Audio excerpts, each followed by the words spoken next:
Brought to you by NBC bearing, भारताची पहिली bearing उत्पादक। देश भर से अनेक संसदीय क्षेत्रों से 200 से अधिक गौ सांसद समवेत हुए थे। सबने मिलकर गौ माता के संदर्भ में जो आंदोलन, गौ प्रतिष्ठा आंदोलन चल रहा है, उसको आगे बढ़ाने के विषय में चर्चा की है और बहुत सारे निर्णय प्रस्तावों के माध्यम से उन्होंने प्राप्त किए। जो प्रमुख निर्णय रहा वो एक केंद्र सरकार के बारे में और एक राज्य सरकार के बारे में। आपको ध्यान में होगा कि भारत में नई संसद माने नए संसद भवन का निर्माण हुआ है। नए संसद भवन में जब औपचारिक प्रवेश हो रहा था तो आपने देखा कि सबसे आगे हमारे देश के प्रधानमंत्री जी एक छड़ी, जिसको सिंगोल नाम से आप लोगों ने जाना था, उसको हाथ में इस तरह से माने दोनों हाथ अपना आगे करके और ऐसे छड़ी को पकड़ करके तब वो चल रहे थे और फिर वो मुख्य द्वार से अंदर की तरफ प्रविष्ट हुए। जब वो मुख्य द्वार से अंदर की तरफ प्रविष्ट हुए होंगे, क्योंकि अपना हाथ उन्होंने आगे रखा था और उसमें एक छड़ी सिंगोल पकड़ रखा था, तो स्वाभाविक है कि सबसे पहले वो सिंगोल संसद भवन में प्रविष्ट हुआ, उसके बाद हमारे प्रधानमंत्री जी प्रविष्ट हुए। अब वो जो सिंगोल है उसको आपने देखा ही होगा, क्योंकि उस समय बड़ी चर्चा चली थी और उसके फोटो, वीडियो और उसका इतिहास आप सब लोगों ने बताया था और देखा था। आपके लिए हम उसका चित्र दिखा रहे हैं।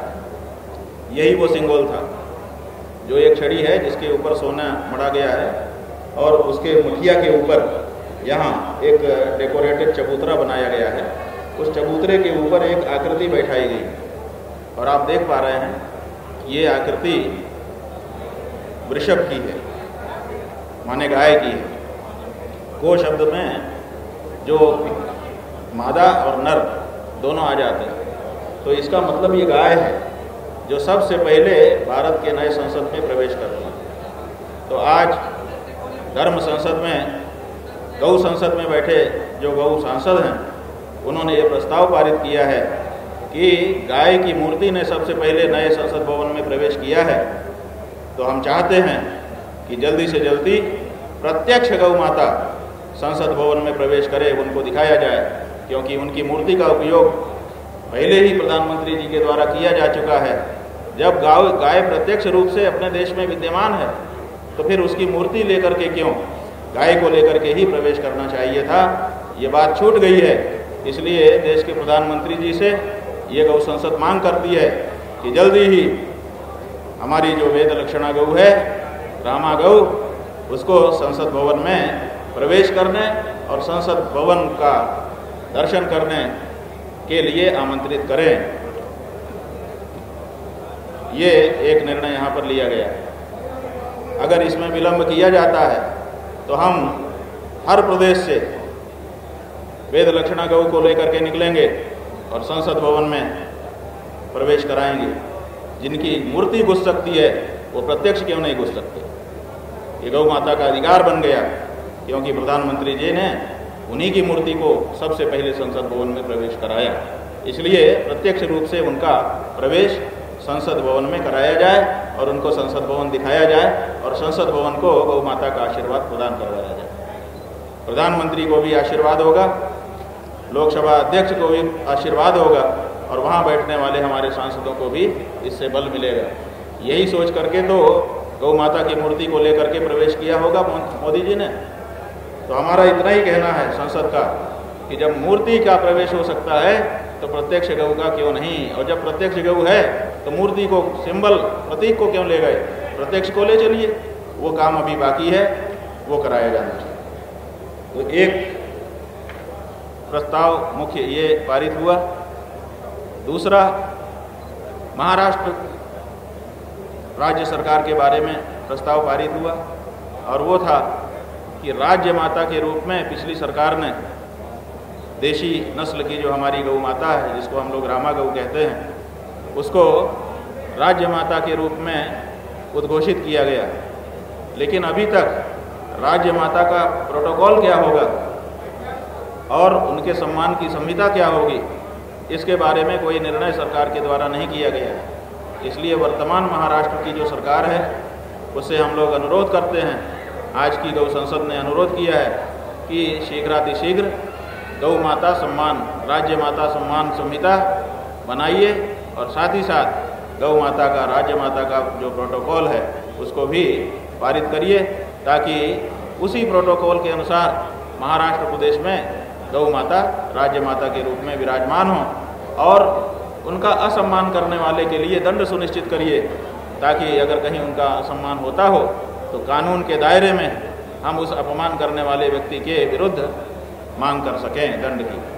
तो ये दो मुख्य प्रस्ताव पारित हुए हैं। इसके अलावा जो गौ संसद कार्य कर रही है उसके अंतर्गत भारत के सभी विधानसभा क्षेत्रों में, जो कि 4123 वर्तमान में हैं, हर विधानसभा क्षेत्र में एक आदर्श मॉडल के रूप में रामाधाम के निर्माण का संकल्प लिया गया।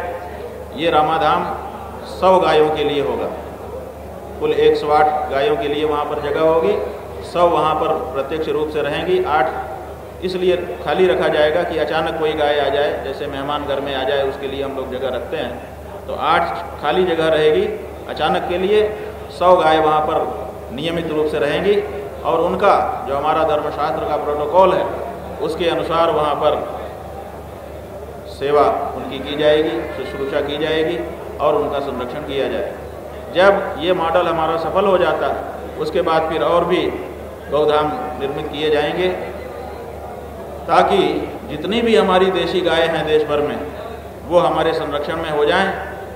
और जैसा कि किसी नेता ने किसी समय बहुचर्चित रूप से कहा था कि हाँ, कसाई गाय काटते हैं, सही है, लेकिन उनको देता कौन? ऐसा भाषण दे करके उस नेता ने हम हिंदुओं के ऊपर उसकी जिम्मेदारी टाल दी थी, अपनी जिम्मेदारी को हमारे ऊपर ठेल दिया था। तो हमने उसका बुरा नहीं माना। हम चाहते तो बुरा मान सकते थे कि भाई तुम काहे के लिए हो, फिर जब तुमको हमने सरकार में बैठाया तो किस लिए बैठाया? इसीलिए तो बैठाया था कि तुम हमारी समस्या दूर करोगे, लेकिन तुम हमारे ही ऊपर हमारी जिम्मेदारी डाल रहे हो। ऐसी परिस्थिति क्यों पैदा हो रही है कि हमको गाय को बेचना पड़ रहा है कसाई के यहाँ? लेकिन हमने उसका बुरा नहीं माना, उसका अच्छे अर्थ में समझ करके विनियोग किया और इसीलिए हमने ये तय किया है कि DNA टेस्ट करके, लक्षणों को देख करके जितनी भी हमारे देश में शुद्ध देशी नस्ल की गौ माता बची हुई हैं उनको हम अपने रामाधामों में संरक्षित कर लेंगे। वो किसी भी दशा में जाएंगी ही नहीं कसाई के हाथ में, तो फिर कसाई किसको काटेगा? और इस तरह से गौरक्षा सकारात्मक रुख अपनाते हुए हो जाएगी। तो उसके लिए 4123 रामाधाम पहले मॉडल स्तर पर करने का हम लोगों ने निर्णय लिया। साथ ही ये निर्णय भी लिया गया आज की गौ संसद के द्वारा कि अगर कोई एक व्यक्ति जो हमारी शर्तें हैं उसके अनुसार, हमारे अनुसार एक रामा गौ का पालन करता है तो 2000 रुपया प्रति माह उसको प्रोत्साहन राशि प्रदान की जाएगी। एक से अधिक 10 तक अगर वो करता है तो 20,000 रुपया महीना उसको प्रोत्साहन राशि प्रदान की जाएगी। और अगर वो 100 गायों का जो रामाधाम है वही संचालित करने के लिए आगे आ जाता है और हमारे नियमों के अनुसार उसका संचालन करता है तो 2 लाख रुपया प्रति मास उसको गौ संसद की ओर से प्रोत्साहन राशि के रूप में धन प्रदान किया जाएगा, ताकि वो बिना किसी चिंता के गौ माता की सेवा शुश्रूषा कर सके।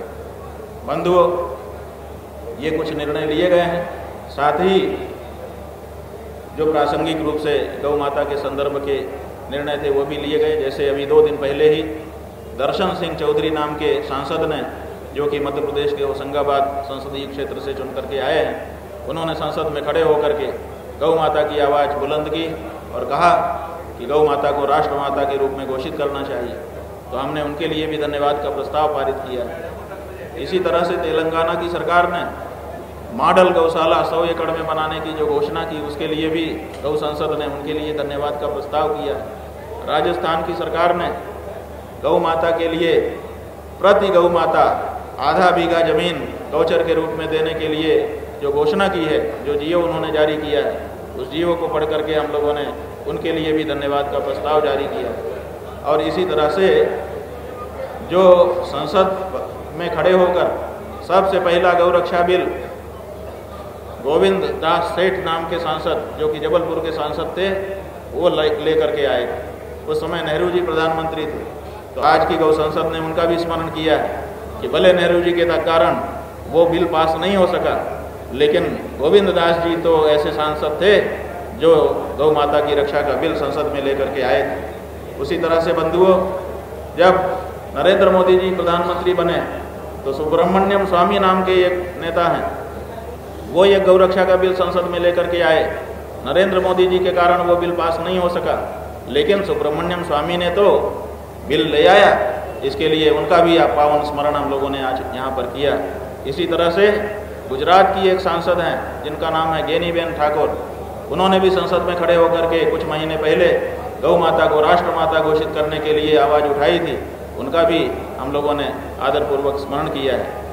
और दर्शन सिंह चौधरी ने अभी अभी ये बात कही, इसके लिए उनको धन्यवाद का प्रस्ताव भेजा है। उत्तराखंड में पहले ये व्यवस्था थी कि वहाँ पर जो व्यक्ति बैलों से खेती करता था उसको सरकार प्रोत्साहित करने के लिए धनराशि देती थी। अब वहाँ पर इस नियम को भंग कर दिया गया है और छोटे ट्रैक्टर लेने के लिए सब्सिडी दी जा रही है। इसका मतलब है कि छोटे ट्रैक्टर आप सरलता से किसानों को उपलब्ध करा देंगे तो वो ट्रैक्टर से खेती करने लगेंगे और बैलों द्वारा जो खेती की जा रही थी परंपरागत रूप से वो टूट जाएगी और इस तरह से वो बैल बेकार हो जाएगा और फिर आप उसको ले जा करके काट करके बोटी बोटी करके डॉलर के लिए बेच देंगे। तो ये जो सरकार की मंशा है कि हम गायों को निकम्मा बना दें, बैलों को निकम्मा बना दें ताकि उनका मांस बेचने का हमको मौका मिल जाए, ये ठीक नहीं है। इसलिए परंपरागत रूप से बैलों की जो खेती उत्तराखंड में हो रही थी, वहाँ पर जो खेत हैं पहाड़ों में बहुत छोटे छोटे होते हैं, रोक बना करके खेत बनाए जाते हैं, तो वहाँ पर ट्रैक्टर वगैरह कारगर नहीं है। इसलिए वहाँ पर बैलों की खेती जो हो रही थी उसको फिर से प्रोत्साहित करने के लिए जो नियम था उसको पुनः रिस्टोर करना चाहिए और उसी अनुसार आगे बढ़ना चाहिए। ये प्रस्ताव भी पारित किया गया। और इसी तरह के दूसरे अन्य प्रस्ताव हैं। हमारे देश भर के सभी संसदीय क्षेत्रों के जो सांसद हैं वो अब इस कार्य में लग रहे हैं और धीरे धीरे हम लोग सकारात्मक रुख अपनाते हुए जन सहयोग के द्वारा गौ माता की रक्षा का जो संकल्प है, जो हमारे पूर्वजों का संकल्प है, लाखों वर्षों से चला आ रहा है, आज़ादी के बाद जिसको नहीं सुना जा रहा है हमारे नेताओं के द्वारा। और बंधुओं, एक और निर्णय जो पहले ही हम लोगों ने लिया है, आज उसकी भी पुष्टि की गई कि हम लोगों ने देखा कि अंग्रेज हमारी गाय का हत्या कर रहे थे तो हमने उनके खिलाफ आंदोलन चला करके उनको भगा दिया, लेकिन उनकी जगह पर हमारे ही वोट से जो नेता आए वो भी हमारी गाय को काट काट के बेच रहे हैं। इसका मतलब है कि अभी हमारा राज्य आया नहीं, हमारे अनुसार के लोग अभी सत्ता में बैठे नहीं। इसलिए हम लोगों ने निश्चित किया है कि कम से कम गौ माता के शरीर में जो 33 कोटि देवता बताए जाते हैं, कम से कम 33 करोड़ हम लोग देवता बन जाएं एक एक, और गौ माता के लिए जो खड़ा हो उसी को वोट दें। इसलिए अब 33 कोटि गौ मतदाता संकल्पित होंगे और इसके लिए हमारा अभियान चलेगा। तो हम गौ माता के जो प्रत्याशी हैं उन्हीं को वोट देंगे। तो धीरे धीरे धीरे धीरे ये बात जब हिंदू जनता में जाएगी तो गौ माता की रक्षा के लिए गाय के प्रत्याशी को वोट मिलेगा। तो स्वाभाविक है कि संसद में और विधानसभाओं में गाय के मुद्दे पर खड़े होने वाले लोग जाएंगे और स्वाभाविक है कि अगर वो लोग वहाँ पहुँच गए तो गाय की रक्षा का कानून बना देंगे। और जो गाय के लिए इतना पागल है वो और कामों में भी अच्छा ही होगा। इसलिए और भी जो जनता के लिए अच्छे कार्य हैं, कल्याणकारी कार्य हैं, उनके द्वारा वो ये भी संभव हो सकेंगे, ऐसा हम लोगों को विश्वास है। इसलिए अब 33 कोटि गौ मतदाता संकल्पित होंगे, रामाधामों का निर्माण होगा और गौ रक्षा सेना का भी हम लोगों ने संकल्प लिया कि हम एक सेना बनाएंगे जो बूचड़खानों के ऊपर आक्रमण करने के लिए तैयार होगी, प्रशिक्षित होगी। हम पहले नोटिस देंगे जो भी हमारे 3600 बूचड़खाने, जैसा कि हम लोगों ने पता लगाया है 3600 बूचड़खाने अपने देश में चल रहे हैं जिनमें गाय काटी जाती है। हम उनको नोटिस देंगे कि हमारी भावना के विरुद्ध है, आपका व्यापार है आप करिए, लेकिन हमारी गौ माता को काटना बंद करिए, नहीं तो हमारी मजबूरी है हम आएंगे और आपका बूचड़ खाना बंद करना पड़ेगा। तो हमने पहले ही घोषणा कर दी थी, आज गौ संसद ने उसको और भी पुष्ट किया है। हमने ये कहा है कि हम नोटिस देंगे, रिमाइंडर देंगे, फिर और रिमाइंडर देंगे। 3-4 रिमाइंडर देने पर भी अगर वो तैयार नहीं होते हैं तो हम अपनी माता को कटते हुए आखिर कितना धीरज रखेंगे। तो एक समय आएगा कि हमारा धैर्य खत्म हो जाएगा और तब हम अपनी सेना के साथ बूचड़खानों पर आक्रमण करने के लिए निकलेंगे। और हमने ये कह दिया है कि उस आक्रमणकारियों के दल में सबसे पहले हाथ में तलवार लेकर के हम रहेंगे।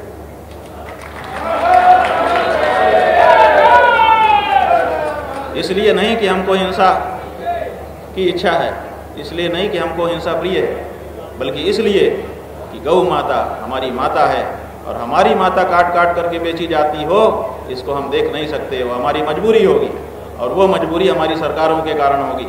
हमने सरकारें बनाई हैं कि वो कानून ला करके गौ रक्षा कर देंगी।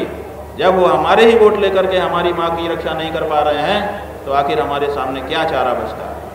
तो ये कुछ निर्णय थे जो आज की गौ संसद में लिए गए हैं।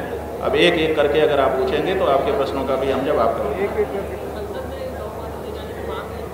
प्रधानमंत्री जी को, लोकसभा के अध्यक्ष जी को और राष्ट्रपति जी को कि ये गौ संसद ने निर्णय लिया है और आपने मूर्ति पहले ही प्रवेश कराई है, तो जिसकी मूर्ति प्रवेश कर सकती है वो प्रत्यक्ष क्यों नहीं प्रवेश कर सकती। तो आप ये अवसर हमको दीजिए, तो हमको ये भरोसा है कि वो कहेंगे कि ठीक है गौ माता को लेकर के आइए, आप भी आइए, हम भी हैं, घुमा देते हैं, कोई बड़ी बात नहीं है। लेकिन अगर वो इसमें हीला हवाली करते हैं तो हम समझ जाएंगे कि इनका इरादा अच्छा नहीं है, तो फिर हम निकलेंगे। हमने बता दिया कि हर प्रदेश से हम निकलेंगे, हर संसदीय क्षेत्र से निकलेंगे गौ माता को लेकर के। रोको जहाँ जहाँ रोकना हो।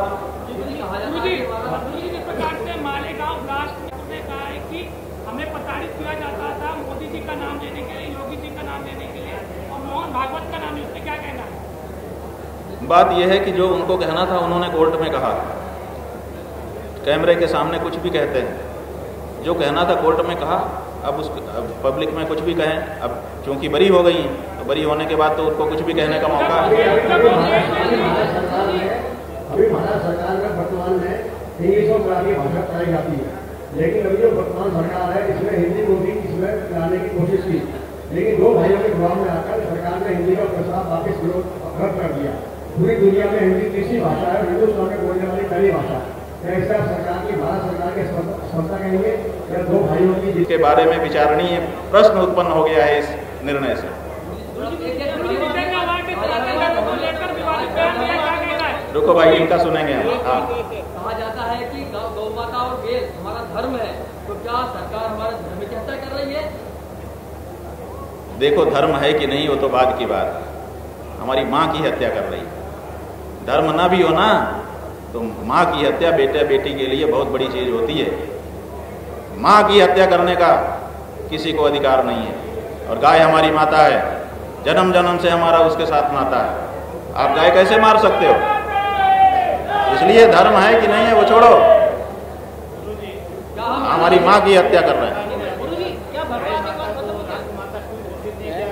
भाई क्यों नहीं घोषित किया ये उनसे पूछो, जबकि मांग हमारी निरंतर चली आ रही है और इसके लिए हम त्याग करते चले जा रहे हैं। क्यों नहीं किया अभी तक घोषित, जबकि कर देना चाहिए था। आज़ादी के पहले सभी बड़े बड़े नेताओं का इतिहास में दर्ज है बयान। उन्होंने कहा था कि आज़ादी मिलते ही कलम की पहली नोक से गौ हत्या बंदी की जाएगी। तो फिर 78 साल के समय बीत जाने के बाद भी अभी पहली नोक क्यों नहीं खुली तुम्हारी? क्यों नहीं तुमने अभी तक गौ हत्या को रोका भारत में? ये बड़ा प्रश्न है और हर पार्टी के नेता को, जो भी राजनीति में गतिशील है, उसको इसका जवाब देना चाहिए।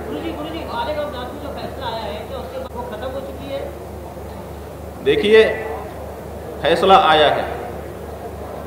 एक फैसला अभी थोड़े दिन पहले आया था कि 7 जगह जो ब्लास्ट हुए कोई दोषी नहीं है। तो अब इसका मतलब है कि उस समय की जो पुलिस थी जिसने अभियोजन तैयार किया, वो पूरी तरह से एक भी दोषी को पकड़ने में नाकामयाब हो गई। मालेगांव में ब्लास्ट तो हुआ था ना, तो ब्लास्ट हुआ था तो बताओ किसने वो ब्लास्ट किया था। जब तक उस ब्लास्ट करने वाले का नाम नहीं बता देंगे तब तक कोई भी थ्योरी खारिज हो गई कि पुष्ट हो गई, इसका विचार करना बेमानी है। सबसे पहली ज़रूरत है भारत सरकार के सामने, न्यायालय के सामने और हम सब के सामने कि अगर कहीं कोई ब्लास्ट होता है तो उस ब्लास्ट के करने वाले का नाम और उसका परिचय सामने आना चाहिए। वो क्यों नहीं आता है? 1000 निर्देश छोड़ दिए जाएं, लेकिन दोषी भी तो पकड़ा जाना चाहिए। दोषी क्यों नहीं पकड़े जा रहे हैं?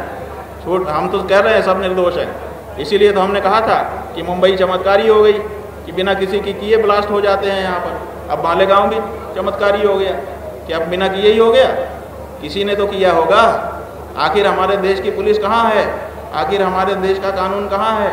आखिर हमारे देश का न्यायालय कहाँ है जो पता नहीं लगा पाता है कि ये ब्लास्ट किसने किया, किस मंशा से किया? 2 ही तो प्रश्न है, तीसरा प्रश्न कहाँ है? इस 2 प्रश्न का उत्तर जब तक नहीं मिलता तब तक कोई भी थ्योरी खारिज नहीं है। पहले इस प्रश्न का जवाब बताइए। स्वामी जी, किस प्रकार से कल अवार्ड ने आज सनातन धर्म को लेकर विवादित बयान दिया, उससे क्या कहना है? आप बताइए कि गौ माता, आपने बताया कि गौ माता पार्टी हम चालू करेंगे अगर हमारी मांगे। बात यह है कि गौ माता पार्टी बनाने का हमने नहीं कहा कभी। हम ये नहीं कह रहे हैं कि हम गौ माता पार्टी बनाएंगे, क्योंकि हमको राजनीति नहीं करना है। हम धर्माचार्य हैं, तो हमारा उद्देश्य राजनीति करना नहीं है। लेकिन राजनीति अगर हमारे माँ के ऊपर वार करने लग जाए तो उसको परिष्कृत करना हमारा काम जरूर है। इसलिए हम कह रहे हैं कि हम गौ मतदाता को संकल्पित करा रहे हैं कि तुम मतदान करो, लेकिन हम ये नहीं कहेंगे कि किसको करो, लेकिन उसी को करो जो शपथ पूर्वक घोषणा कर दे कि मैं गाय का काम पहले नंबर पे करूंगा। तो अब कोई भी पार्टी आ जाए, जब वोट कटने लगेगा तब ये पार्टियां बैठेंगी, तब ये प्रस्ताव करेंगी, तब इनमें सुधार होगा। हमको सीधे राजनीति नहीं करना है, हमको राजनीति में नहीं जाना है।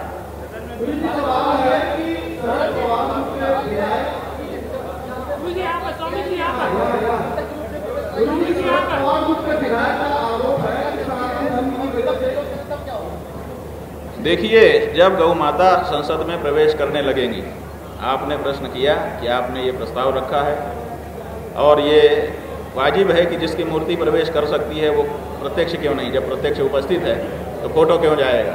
अगर मोदी जी सामने हो तो उनको हम मिठाई खिलाएंगे, उनके फोटो को क्यों खिलाएंगे जीत जाने के बाद, अगर हम उनके समर्थक हैं? तो उसी तरह से प्रत्यक्ष गौ माता संसद में जाएगी। अब आपका प्रश्न ये है कि अगर प्रत्यक्ष गौ माता के लिए सत्ता पक्ष तैयार हो जाता है लेकिन विपक्ष कहता है कि नहीं आएगी, तो देश की जनता ये दृश्य देखेगी ना कि गौ माता की रास्ते में कौन कौन रोड़ा बन रहा है, उस रोड़े को हटा देंगे जनता, इस देश की जनता। यही तो हमको दिखाना है।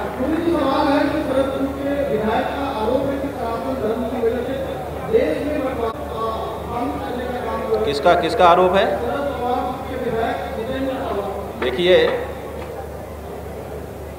जिनके कारण देश का बंटवारा हुआ उन्हीं के पीछे चलने वाले लोग इस तरह की बात कहें, बहुत खराब लगता है, बिल्कुल समझ में नहीं आता।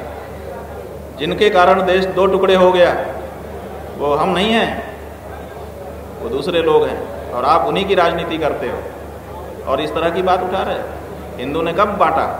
हिंदू तो सदा इकट्ठा रहना चाहता है, साहब के साथ रह लेता है, उसके अंदर किसी से परहेज नहीं है। आप हमको जिसके साथ रखना चाहो हम रह लेंगे, क्यों? और दूसरा भी हमारे साथ रह लेगा, क्योंकि हम ऐसा कुछ करेंगे ही नहीं कि उसको बेचारे को दिक्कत हो।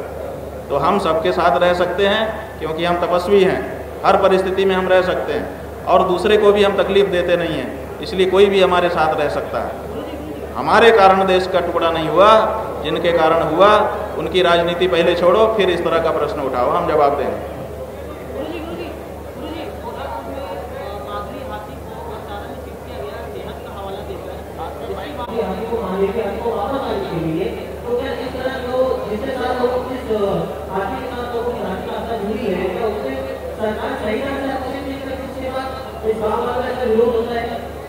देखिए, हमको इस बारे में जानकारी ठीक से नहीं है, हम इसमें कुछ नहीं बोलेंगे।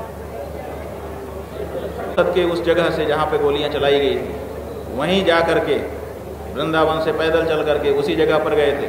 उस जगह को गाय के दूध से सींचा था हमने, हुतात्माओं के प्रति श्रद्धा समर्पित की थी, और वहीं पर हमने संकल्प लिया था कि आपको यहाँ पर गोलियों से भून दिया गया, मार दिया गया, लेकिन आप चिंता मत करिए, आपकी बात उठाने के लिए अभी भी हम लोग हैं। तो हमने उसी को आगे बढ़ाया है। लेकिन जो आप कह रहे हैं कि आप भी संसद घेरेंगे कि नहीं घेरेंगे, तो करपात्री जी महाराज ने संसद घेरा था, गोली चलाने का मौका आ गया था, उनके पास मौका हो गया कि आप भीड़ है, उनके पास सेना है, डटा डटा डटा डटा मार दिया। अब हम संसद घेर रहे हैं, लेकिन हम ऐसे घेर रहे हैं कि गोली नहीं मार पाएंगे, हम उंगली दबवा रहे हैं, आपको बेदखल कर देंगे संसद से। इसलिए हम भी संसद घेर रहे हैं, लेकिन हमारा तरीका जरा आज के थोड़ा स्मार्ट तरीका हो गया। हम किसी को मरने के लिए भीड़ लेके जाएं और गोली चल जाए, भगदड़ मच जाए, 4 लोग मर जाएं, हम ये नहीं करना चाहते। पिछली घटना से हम सीख रहे हैं कि करपात्री जी महाराज नहीं समझते थे, बेचारे बोले थे उस समय के अनुसार, और वो भीड़ लेके गए और देखिए कितने लोग मारे गए, बच्चे महिलाएं सब मारे गए। तो हम उस घटना से सीख चुके, हम भी संसद घेरने वाले थे, लेकिन हमने फिर चर्चा करने से समझा कि ये ठीक नहीं होगा, खतरा होगा, गौ भक्तों पे खतरा होगा, इसलिए हम तरीके से काम करेंगे। तो अब 33 कोटि गौ मतदाता बना रहे हैं, ये लोग पुलिस सुरक्षा में मतदान के बूथ में जाएंगे बाकायदा, और वहाँ पे वोट का बटन दबाएंगे और उसी से हमारा काम होने लग जाएगा। समझ लो हम संसद ही घेर रहे हैं।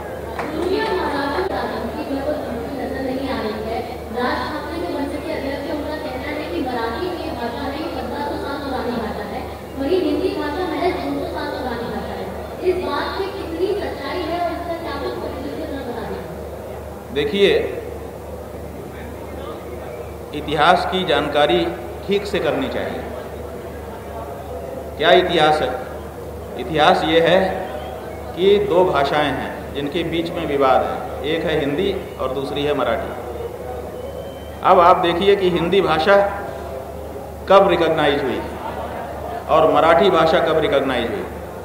तो आप देखेंगे कि आज जिस संविधान के अंतर्गत हम लोग देश में रह रहे हैं, उसमें पहले हिंदी भाषा रिकॉग्नाइज हुई, पहले देश की राजभाषा के रूप में उसको मान्यता मिली।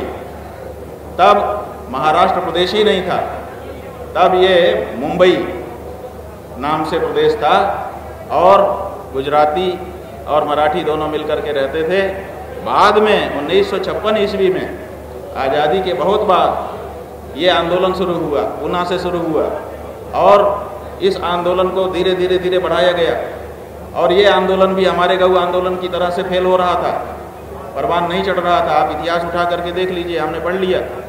उसमें जो इस आंदोलन के लोग थे, उन्होंने आमरण अनशन किए, उन्होंने रैलियां निकाली, सभाएं की, सब कुछ किया, लेकिन ये नहीं हो रहा था।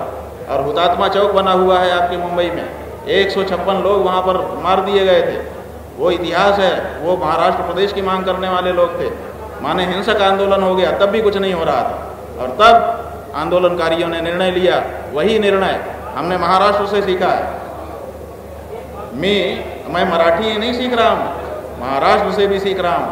और महाराष्ट्र से क्या सीखा कि महाराष्ट्र राज्य आंदोलनकारियों ने घोषणा की कि अब हम इसी मुद्दे पर चुनाव लड़ेंगे, और वो चुनाव में खड़े हो गए और वोट काटने लगे। जैसे ही वो चुनाव में खड़े हुए, वैसे ही मीटिंग बैठ गई और कहा हाँ हम आपका प्रदेश अलग करते हैं, और महाराष्ट्र राज्य बन गया। 1960 में बना, और जब 1960 में महाराष्ट्र राज्य बना, तब मराठी को महाराष्ट्र की राज्य भाषा घोषित किया गया।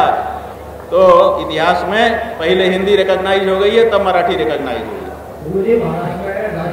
इसलिए ये मत कहिए कि हिंदी नहीं है और मराठी पुरानी है। दूसरी बात, हिंदी जो है वो क्या है, बहुत सारी जो बोलियां हैं उनकी प्रतिनिधि है। अनेक बोलियों से शब्द लेकर के, व्याकरण लेकर के तब उसका गठन हुआ है, उसको एक स्वरूप मिला है। ठीक उसी तरह से जो प्राकृत भाषा है, जो कोंकणी भाषा है, और जो यहाँ की 4-5 और रीजनल भाषाएं हैं, बोलियां हैं, इन बोलियों को रिकॉग्नाइज करके तब मराठी भाषा बनी। तो जैसे हिंदी बनी है कई बोलियों को इकट्ठा करके उसके सार के रूप में, उसी तरह से मराठी भी कई बोलियों को इकट्ठा करके उसके सार के रूप में निर्मित हुई है। इसलिए पूरी बात जानिए तब बोलिए, कुछ भी बोल देना ठीक नहीं होता है बड़े नेता के लिए। आज की तारीख में महाराष्ट्र में राजधानी के आदमी मारकाट करते हैं, पिटाई करते हैं। क्या राजधानी को चुनाव नहीं देना चाहिए? क्या महाराष्ट्र रह के आदमी हिंदी में बात नहीं कर सकता? आपने हिंदी में भाषण दे रहे हैं। क्या चीज़? राजधानी के आदमी महाराष्ट्र में जो आदमी मराठी नहीं बोल पाते, ये सब बात तो पहले हो चुकी है, दोबारा क्यों कर रहे हैं? पिटाई करते हैं। भाई मार पिटाई जो है, मार पिटाई केवल भाषा के लिए नहीं, किसी भी कारण से अगर कोई किसी को मारता है, पीटता है, तो वो कानून का उल्लंघन करता है, उसके लिए धारा लगनी चाहिए।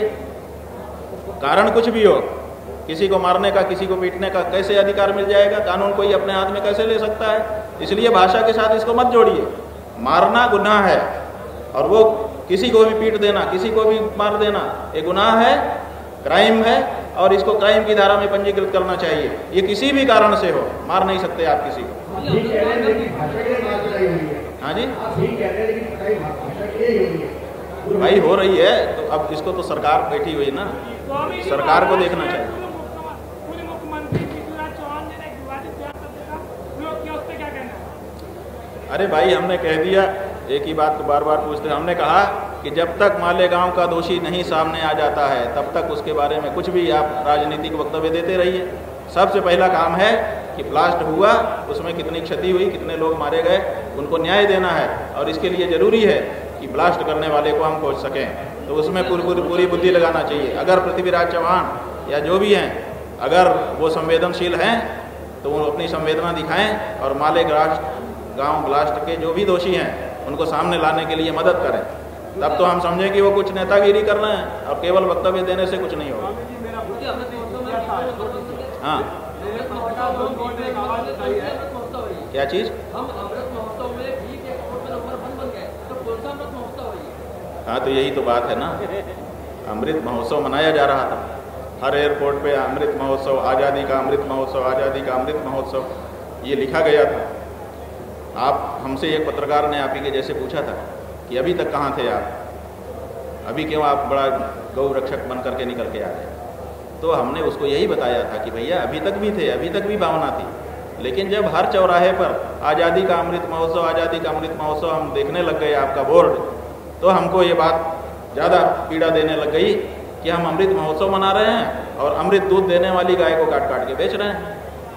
तो ये विडम्बना है कि आप अमृत दूध देने वाली गौ माता को तो काट रहे हैं और अमृत महोत्सव मनाने का ढोंग कर रहे हैं। ये ठीक नहीं है। आपने गौ माता से बात शुरू की अपनी, आपका उसके हम रोज़ सवेरे गौ माता का दर्शन करते हैं, पूजा करते हैं। चलिए आपको दिखाते हैं। हमारे यहाँ सबसे पहले गौ माता ही आती है, तब हम घर बनाते हैं। पहले अपने चरणों से वो धूलि को पवित्र करती है, तब उसके बाद हमारा दूसरा काम होता है। हमको केवल दिखावटी वाला मत समझो। भाषा बाकी की बात चल रही है, तो देववाणी है, ये तो संस्कृत की सब जननी, संस्कृत उनकी जननी है, क्यों न भारत में संस्कृत लागू कर दी जाए? तो भाई ठीक है ना, अब ये बात जब राष्ट्रभाषा की बात चलेगी तो ये विचार करना पड़ेगा ना कि अपने देश की भी एक भाषा होनी चाहिए। तो उसमें देखा जाएगा कि कौन सी भाषा में वो क्षमता है। अंबेडकर का नाम बहुत लिया जाता है, डॉक्टर अंबेडकर। अंबेडकर ने तो कहा था कि संस्कृत को राष्ट्रभाषा बना देना चाहिए, तो अंबेडकर की बात मानी जाए, संस्कृत को राष्ट्रभाषा बना दिया जाए। उन्होंने कहा था कि संस्कृत जैसी दूसरी कोई भाषा नहीं, इसलिए भारत की राष्ट्रभाषा संस्कृत होनी चाहिए। तब जवाहरलाल नेहरू ने विरोध कर दिया कि नहीं नहीं, संस्कृत को हम नहीं बनाएंगे। तो अंबेडकर की बात इस मामले में मानी जानी चाहिए।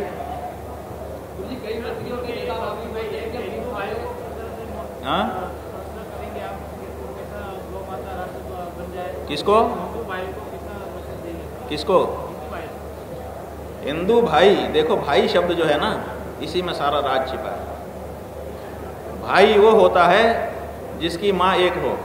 आपकी माँ और हमारी माँ जब एक होगी तभी हम भाई हो सकते हैं, नहीं तो काय के भाई, ठेंगा भाई। तो जो हमारी गौ माता को माता ही नहीं कहता, वो हमारा कैसे भाई होगा? आप लोग विशेष करके भाई उनको कहते हैं जो लोग गाय को माता नहीं मानते। गलत है, ऐसे लोगों को भाई मत कहो। भाई वो है जिसकी माता को मानो। इसलिए हिंदू भाई, हिंदू भी भाई तब होगा। अब यही तो है, जो सरकार में बैठे हैं उनको हम कैसे भाई कहते हैं? वो तो हिंदू तो कहते हैं कि हम हिंदू हैं, लेकिन वो भाई हो सकते हैं? वो नहीं हो सकते जब तक गौ माता के पक्ष में ना खड़े। वो आपकी गलती है, वो जनता की गलती है कि ऐसे लोगों को मौका देते हैं। Brought to you by NBC bearing, भारताची पहिली बेअरिंग उत्पादक।